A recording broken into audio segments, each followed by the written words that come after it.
Deco never really disappeared. It just went quiet for a while. Now it's back, softened for the way we actually live. This is Neo-Deco, glamorous, geometric, and surprisingly livable. Welcome back to Beau Deco. Let's step inside.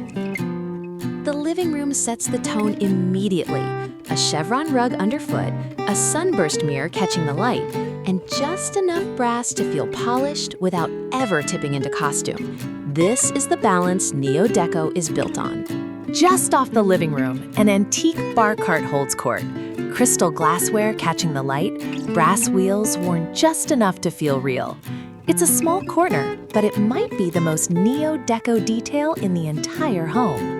Nearby, a curved leather banquette brings in a little lounge energy, the kind of seat that makes you want to linger a bit longer over dinner. Above the dining table, a geometric pendant light does double duty, function and sculpture in one.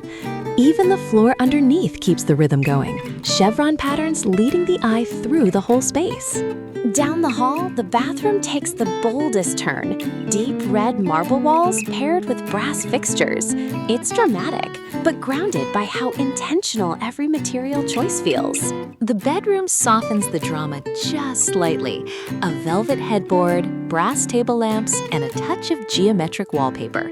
Still glamorous, but quiet enough to actually fall asleep in. Even the hallway carries the theme through. Geometric sconces, a fan-shaped archway. In Neo-Deco design, there's really no such thing as a forgotten transition space. Bring it all together, and Neo-Deco proves something simple. Glamour doesn't have to feel distant or untouchable. Just enough shine, just enough curve, and a whole lot of character. If this style caught your eye, hit subscribe. We'll be back soon with another space worth stepping into.